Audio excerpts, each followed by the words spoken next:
te whaataro whaatu, ma o whoro whaatu, manuia wele tausanga fōu, ma le sāwalinga au a mata o le nei tausanga.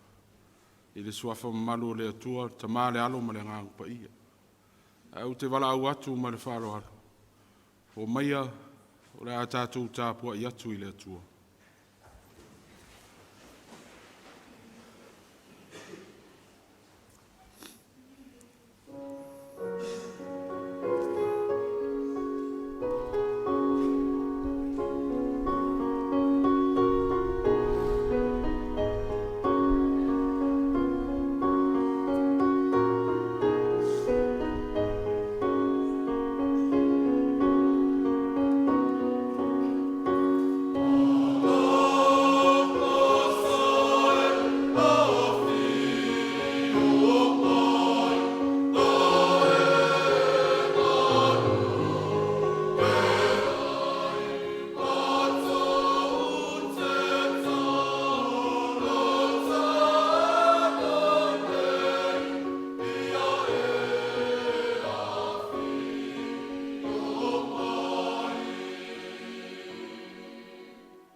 Tau vivi atu I le alii, vivi atu o tau I le alii. A wae le lei lava o ia, a wae whaavavau lava lona alofa. O aise na te mawhaia o na tau atu I mea mamana le alii.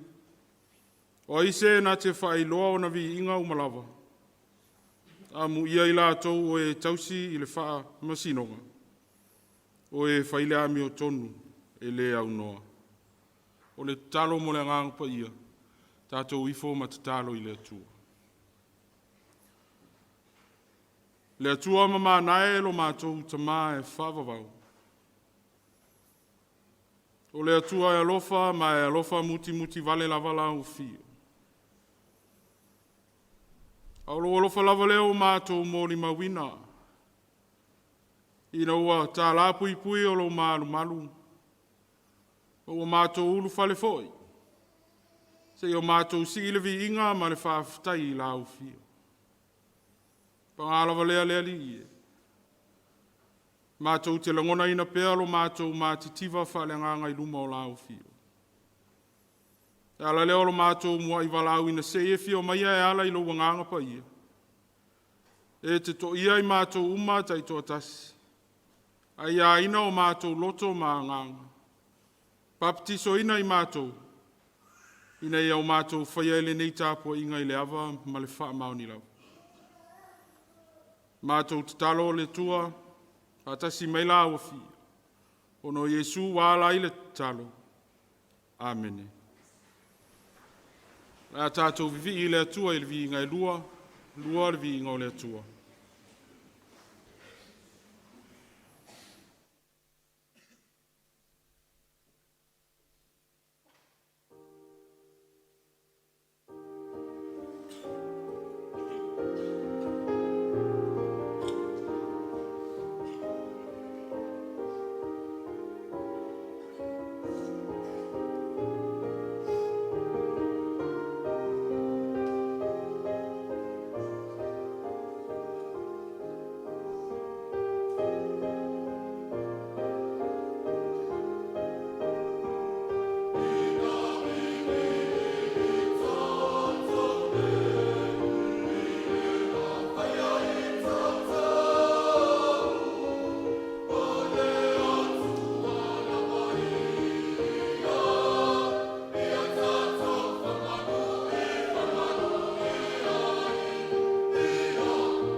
O le whaitawina o le tuspaia.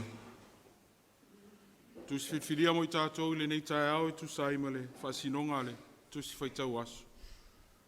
Mo mai le whenga inga tuai, tusi al perfeta o Ioelu, lona mtau pue lua. Tātou whaitau whiawa wai mai le whai upu e luas furu ma le lua. Se ia whangata mai le whai upu e luas furu ma le lima. Ioelu ilona mtau pue lua. Whaitau whelafo ai mai le whai upu e luas furu ma le lua. Ia whangata mai le whai upu e luas furu ma le lima. Whafonga maia o Afionga pa ia alo tātou utua. O manu wai whao le wāoe, aua tau te whewhewhe. Aua ua tupu le mutia I mea te taai manu o le wāo. Aua ua fua maile la au I lona fua. O le mati a toa ma le vine ua matua fua mai lava.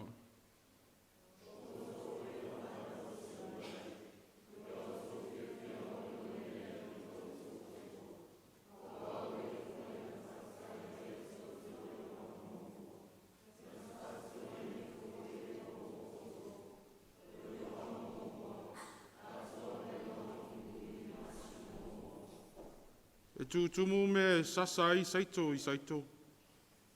E tau masua o lātou tu ngā waina I le waina ma le suau.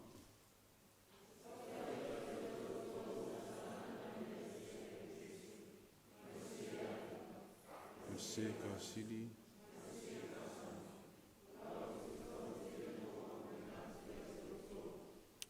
Tusi mai le whenga inga fau.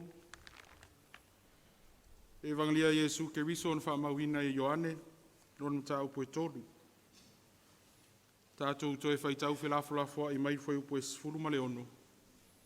Se e whaangata mai whai upo e luas sfuru ma tas. Ioane lon mtau poe tolu. Tātou toi whaitau whiawa wai mai whai upo e sfuru ma le ono. Se e whaangata mai whai upo e luas sfuru ma tas. A wāua whapea lava o nā alofa mai o le atua I le lalolangi. Ua iau mai elo nā atali I toa tasi. Ina ia le whano se tasi e whātua I a te ia. Na ia maua ia le ola e whāwawau.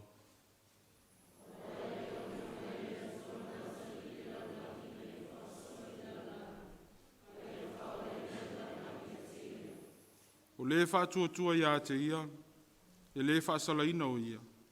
A o le whātua. Ua umaona whamsino ina nei lava o ia.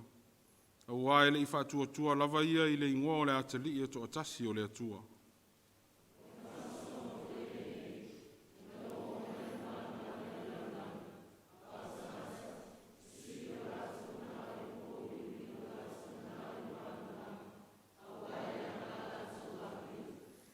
Ua I lato uma o e whaimeleanga ino I lato I le malamalama. E leo mai foi I le malamalama, ne I whai loa la tau a mio.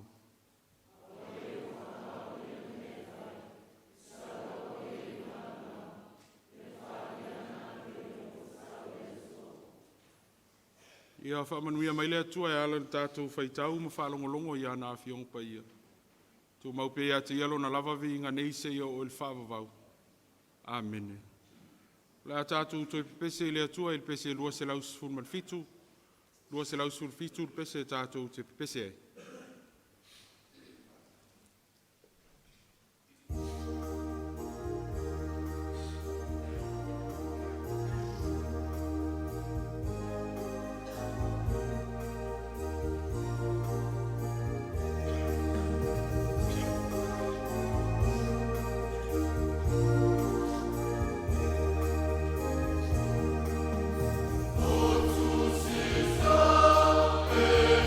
Oh,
o tātou tālo sanga, tālo le whawhitai, whātoi senga. Tu ina atu nisi o tātou mana o ile atua. Tātou ifo, ma te tālo ile atua. Le atua tōru tasi pa iae. Le atua o ta mā le alo ma le nganga pa ia. O le atua fōa la o fio. Na e whaia le langi ma le lalo langi lo lava mātango fie. Na e whaia leo le tangata e lo whātusa. Ina ia i loa o na ola ma sa vali e tusa o lo finangalo. E a fuanga lea o lo mātou po tupoto le atua. Se isi ilevi inga ma le whawhitai la ua fio. Ua o lo alofa ua tele na ua lea mo i mātou. Liuli walo mai au whafonga i le i fonga lo atunu. Ua e sili ese ma mātango fia lava la ua fio. Mātou whawhitai ta mā. Ua o lo manuia le lau tele o le neinu o ma lo atunu. Mai lava i nei mātua mātutua. Se ia o lava i nei whanawiti. Vi ia la ua fio. Ona o lau taita inga malu i lo mātou ola. Mai atu le nawa yaso i whi au malawa singa. Sa whi ngai e le tangata malana. Au le o mātou tu vai le urua i Sapati o le nei tau sangafo. Ona o lo alofa ma lo wanga le lei. Whaftai lo mātou o tua ona o le ola ma le malo si whafowina wa e foa. Whai e ona whaatino tofi ma tiute wa e wala wina iai lo mātou ola. Vi ia la au fio i lau whaatasi mai. E ala i lau whaasoa mai le tele ma le anonoa i o lo utamao ainga. Whaftai mo le poto ma le ata mai. Tā leni maa ngā waa. Mātou whaongaina e tautua ai lau whiau ma lau ngā ruenga. Whaftai foi mo Samoa le atunu ua whai mau mātou tofi. Ai sangavi ia pea la o fio o na o lau tusi pa ia. Whai mata iala e whaasino e o aom whaatonu lo mātou ola. Ina ia o mātou sāwa vali pea e tusa o malau finangalo. Whamnuina la o fio na o lo wangang pa ia. Tautu aroina pea i mātou. Musuina o mātou tangata. Mātou te whai ai mea sili mō la o fio. Sili la mātou whawhitai. Maliu ma le toi soifua manu mārolo wāro pelo Iesu. Mai le oti ma le tunga mau. Ina i o mātou mau ai le avanoa i le ola e whawawau. Tu mau la o fio vi ingo malawa. Nei se i o i le whawawau. Le atua ami o tonu e. O la o fio e sao ma tonu au whaamisinonga o malawa. Le ilawa sa mātou ami o tonu ma sao i lau sira whangapai. O le atoa foi o na mātou whaatino o na mātou wola e tusa ma lau finangalo. Mātou tatalo ma le nganga wha maula lava. O wāua mātou ola wha maua lunga. Mātou ola i le whasau sili o na o le poto. Ma le iloa wha le tangata. O le mālosi foi ma le tamao ainga. A peolo mātou loto atu i tuina nau o le neila lolangi. Pei tai ua ngalo ai mātou la o fio ma lau sila whangapa ia. Mātou te langona le whaatau waa. A wāua mātou le whamaoni lava. Ma ua le atoa toa le whaatinoina o mātou tiute. Pa mangarolo mātou manatu whaapito. Ina ua vei mātou ma pāpuni o le ola tau mawhai atu o nisi mō la o fio. Le atua alo whai. O mātou tatalo ma le loto whaanau nau. Ina ia alofa ma whaamangalo i mātou uma. O vea le toto pa ia o Iesu ke riso. Sausau ina i o mātou leanga uma. Ina i o mātou maua i le saulotonga moni mai la o fio. Ia o mai pelo wanganga ia i mātou. Ina i o mātou i loa na salamo ma le whamaoni. Furitua i le leanga. Ai loto atu i la o fio. le tua whaafonga te taloe. Whanau nau o mātou loto i la au fio ina e alofa, whamanuia mai le nei au fia. Whamanuia i le ifonga alo mātou atunu nei. Whamanuia mai la au fio i fuafuanga whaatatia o le nei tausanga. Ia ilau whamanuia alo mātou tua i le kālesia o ao mai lava iona taitai. Ia o lava iona tangata lotu. Ia tupu maola o le pea lau tala le lei. Ma ia whaatele ina pea ni a nganga wala o fio malau malo. Whamanuia ia Samoa malana whainga malo. Iona taitai ma ona tangata anu. Ia taula pea lātou whai unga whai lau fio. O wā na o lau fio lava olo mātou whaavai papale. E a fua ai manuia uma. Whamanuia iona tangata. Mai lava i whanau iti se ia o i se ua upito matua. Talo mo e o fia maua lau sosoani i sosiala. Ia apatu ia iu a ao anga alofa. Mātou manatua fo i le lalo langi vevesi o no taua ma whiwaiwai inga. Ia pa ia tu ia iu a ao alofa ina ia maua lau file mu lo mātou tama. Se taimi o mātou ma faufau ia ua fionga pa ia. La unga lau fio e alai lau au na whaatau wa. Te tala fo ila mātou whalongo. Ina i o mātou langona, ina i o mātou loto lau fina ngalo. O mātou te talo ia.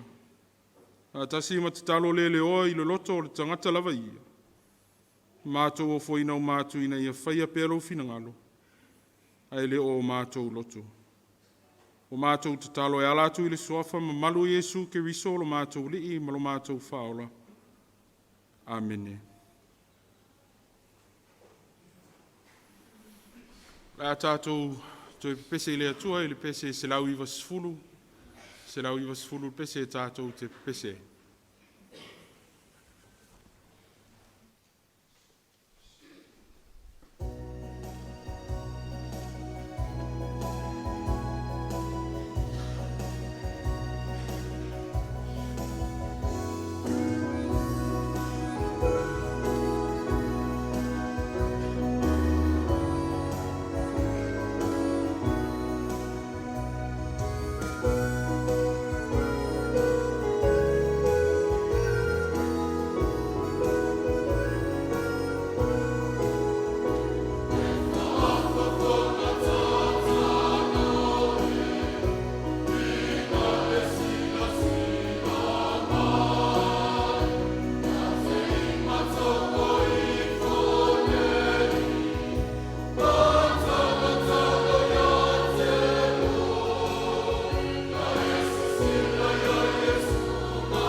talo mo le foai. O lau fio lava na tāpenaina le taulanga e tasi e afi. Le taulanga o silio na ato atoa. E tailo mātou o tua, mātou te langona foi, lo mātou ola, ma le soifua fia fai taulanga i lau fio. E ala leo mātou toi au ina inisi o tamau a inga, e ala i tupe. Ma ua mātou o foi na ato e fai ma mātou taulanga whaafitai. Whaatasi mau mātou tangata atoa. Mātou wala usi e lofa ma whapaia, whamanuia. Ma ia whaonga ina iso se vaenga o lau au ma lau tala lei. O fina ngalo iai la o fio. Mātou te talo e ala tu lou lava suafa Jesu lo mātou wali i malfaola. Amene.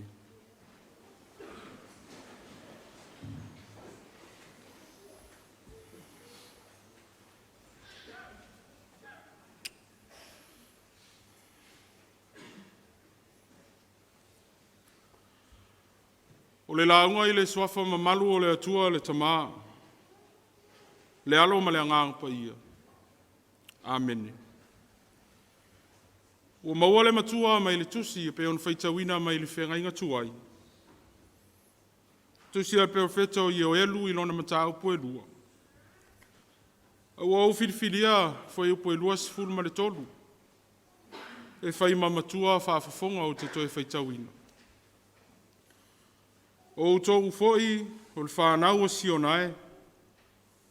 I o tau fia ma oli le ali ilo o tau atua. A wawa ia fua ina whatatau mai a te o tau le wanga mua mua. Na te whatuto ina i fofoi le ua mo o tau. O le wanga mua mua a toa ma le wanga muri muri.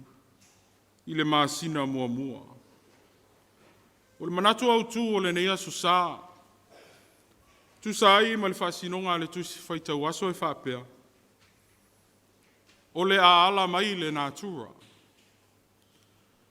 O le a ala mai le natura. Nature will awake. I tai o le manatu wau au whaitau ngā tusi o le neiwai asu. Wha moe moe mo se tausanga fou. Wha moe moe mo se tausanga fou. Manatu e iai le tā ua o le fisota inga. O manatu nei e lua ato e whaupuina la le au tū mo le nei aso e whapea. O le ala mai le natura. E whatupu se wha moe moe mo se tausanga fou. O le ala mai le natura. E whatupu se wha moe moe mo se tausanga fou. Nature will awaken to develop hope for a new year. I le masani lava o tātou, a tau loa le upu nā tura, e tele lava ina mawhauwhau I la au mamanu, le fuafuanga pa ia le atua. Ai mawhai fo iona whaonga ina le upu nā tura, e whamatala ai winga masani, po winga tū mau. O anga masani, po le natura o le tangata soifua. I le tusi e pe ona whaitawina mai le whenga inga tuai. O lo o whaonga ina e le tusi tala, le ngana whaavariata. E tau whaapupula mai e le whina ngalo o le atua mo lo nanu. Le tusi o I o elu. Mai o whaamalosi I perfeta I le nu o le atua. Ona o le ola anga sala. Ma ua tatau ona toe foi. Foi a I le atua. Ua la patai o elu I le nuu. I mea e ono tutupu. Ma ua tatau ona fulitua nei le leanga. O ese mai le o langa maasani o le anga sala. A ia foi atu I le atua soifua. E o maila I le whaitaunga o le neitai au. Ua vali e le perofeta le ata o se nuu manuia. Pe a fulitua I le olanga sala o lo olai. To e whafo I sia e le atua ele malau whanua I le mea sa iai le amatanga. A tonu le ala leo le valo ia ele, perfecto I o elu. O le wheau whaatupu manatu e pe ona whamamafa e fwoi upo e wha. O lo i whaitaunga o le nei asu. Whai mai o elu, au ale fefe, manua e wha. Aisea, au le a tupu le mutia ma ola la auma. Whai longa o le vao fou wa sui ai le vao wa mango, ma ua le aiso na o ngā. O le mati ma le vine ua fua mai lava iona fua. Whai longa o le tamao a inga ma le manuia tau masua sua mole nu. Pe a whai e sala mo ma fo i le atua. Ai whai maile fwai upu o whai mamatua. Whanau o si o nae, i o tau ori ori. A wā o le a whātuto ina ifo le ua. Whai longa o manuia e li lingi ifo e le atua. Se i utu aile ngā lala o na tangata ua talu le ola angasala.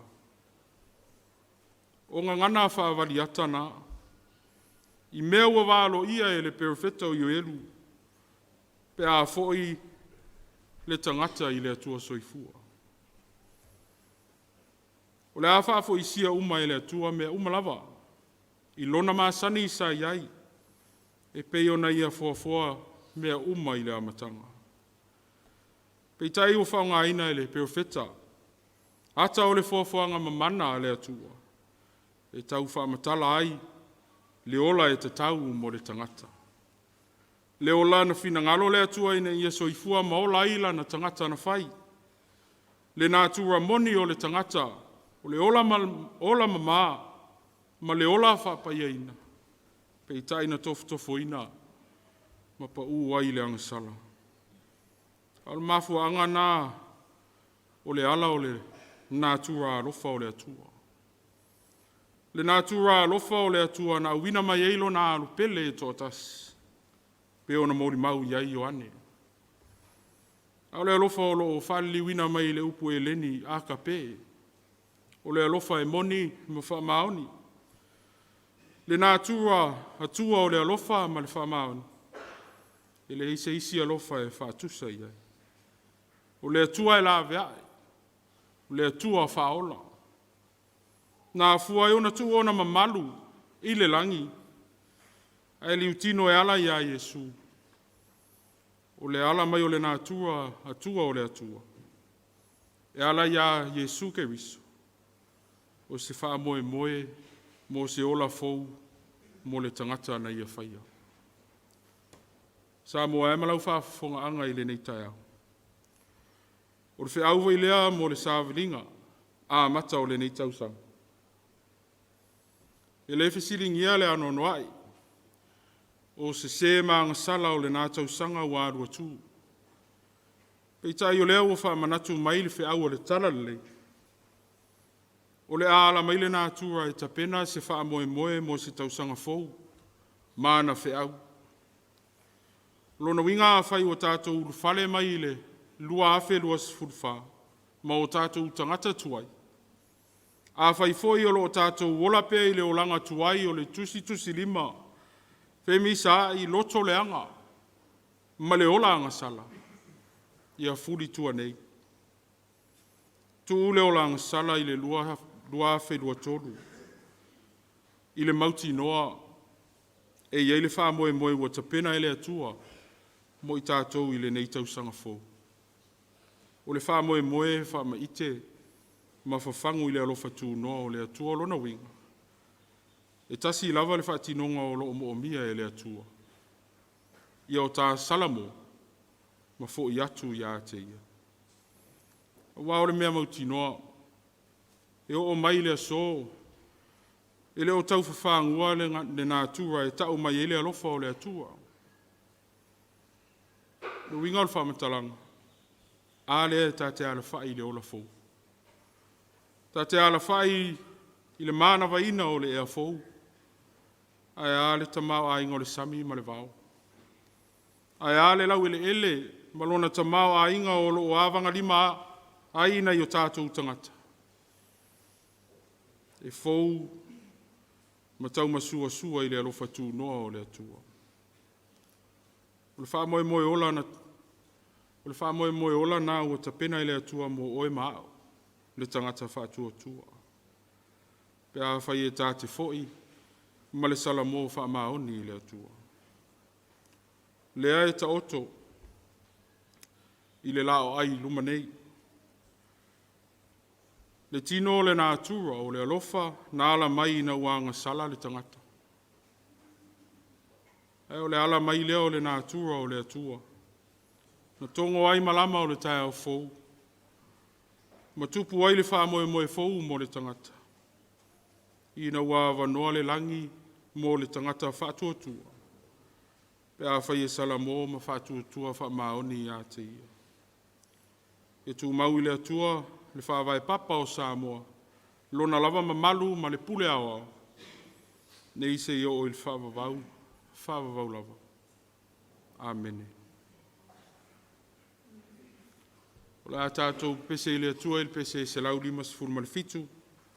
Se lau limas fulmalfitu il pese tātou te pese.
o le Sauniga pa ia, o le sakarameta o le whamantunga, tātou te talo.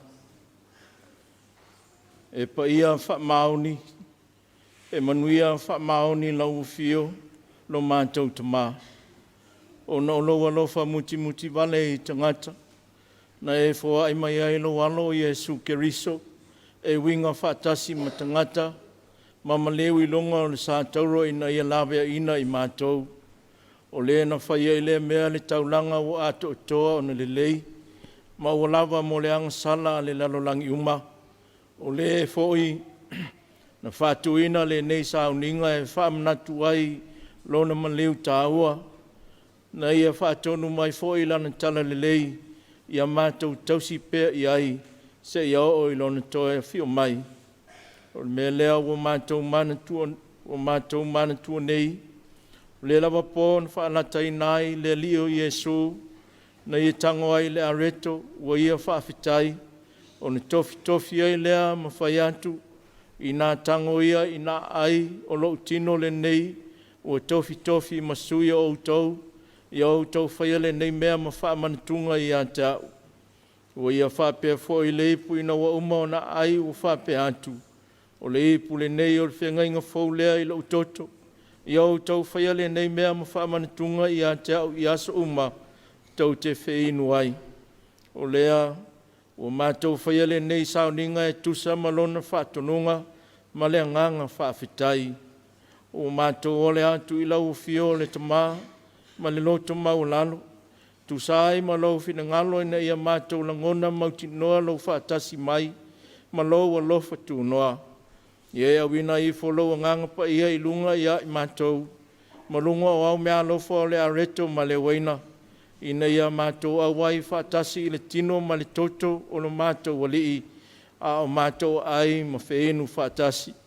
Whesoa soani mai, ina ia vea lo mātou mafuta whaatasi i a Keriso, maala, mātou te tupua e ai, ma le alofa ma le lotunga tasi i ante ia, o leo a vea maao, ma ua tau ona vi ia, whaatasi ma lau o fio le tamā, ma le angangpa ia, nei mai o i le whaapavau lava, amene, lo mātou tamai o le langi, ia pa ia o lo suafa, i o mai o lo malo, ia whaia o lo lalangi e peon whaia le langi. Ia e fōa ai mai atu.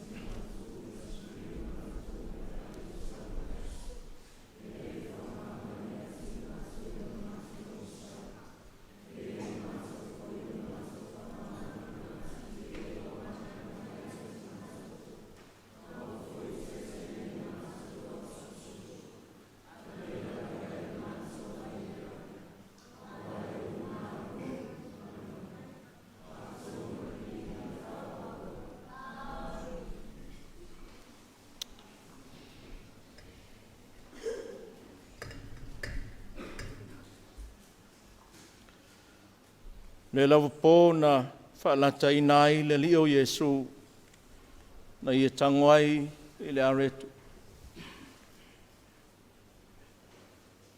Wa ia whaafitai i peo na tātou whaafitai atua i nei, tofi lea, ma ua whai atu i nā tangoia i nā ai o lo tino le nei, o tofi masui o tau, ia o tau whaiale nei mea ma whaamantunga i a tau. O ia whapea fo i leipu, i na wauma o na lanto ai. O leipu le nei, o le whengainga fau lea i lau toto. Ia o tau whaiale nei mea ma whaamantunga i a tau. I aso uma tau te whainuai. O la whapea fo i o na tātou whaia. Tulai.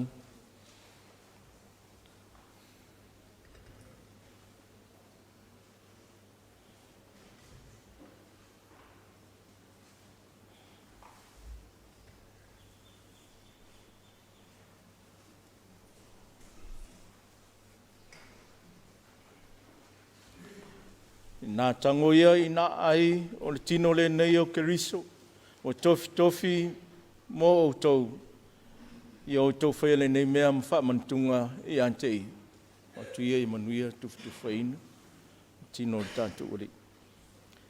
Tau au ina la reto talia ma le loto whawhitai.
Fatu saitu tele ile ele.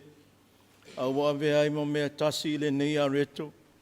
Ia whapea foi ona vea i mātou tangata e tele matino e tasi. Ia te oe ke riso e. Ameni.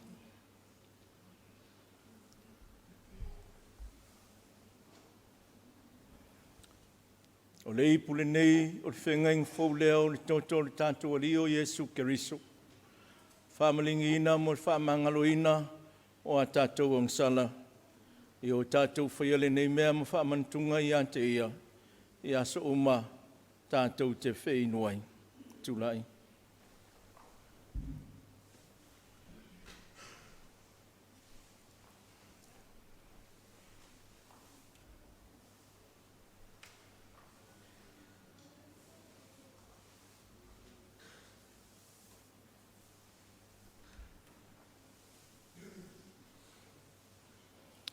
O tuia manuia le tufutufa i nantu, o le toto le tantu uli.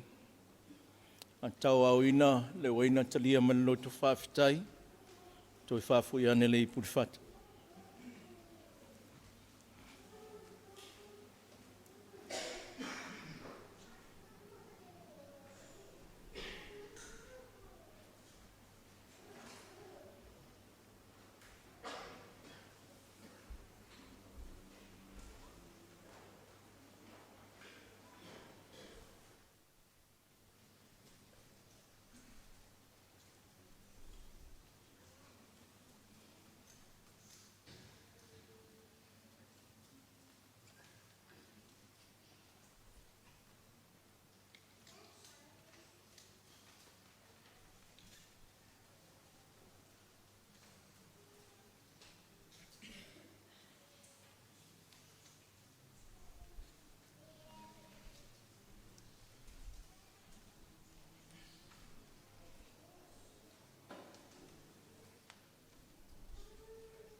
Se u tātou te talo pēa, ma le loto whaafitai, le te mālo whai, mātou vi whaafitai antu i ante oe, tu se malou fōa i mai i ante i mātou tangata angsala le manuia sili, o le au maia leo i mātou le mawhitanga malou alupele o Yesu Keriso. O ia na e tu atu e maliu mo i mātou, o ia foi o lo e fōa i mai i ate i mātou, ina ia whangaina i mātou le ola fōu. A o nei, o mātou o le atu mo lau fisoa soani, ina ne ingalo ia i mātou nei me alofa. A ia mātou tau ave ina pēa, ia tūsia i le papa o mātou loto, ina ia mātou mawhai o na tupu wae le whātua, ua fua mai i ngā luenga le lei, maola i lauvi inga e o atu i le whaapavau, e ala ia Yesu Keriso lo mātou alii. Ameni. Tātou vi le tua il pese, Sauniga.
Mana tō le au whai wina I tātou se taru. o le talo whamanuia, tātou ifo ma te talo i le atua. Al manuia mal fi le mu o la o fio le atua le tama, le lo fasiri ese o Yesu ke viso lo mātou li i ma lo mātou whaola. Māwhitanga le motusia ma la o fio ngang pa iai. E tu mau mai le lunga i mātou manei, lunga o Samoa ma lau whanau whātua tua i le lalolangi atoa. Nei se o il whaavavau lava. Amen.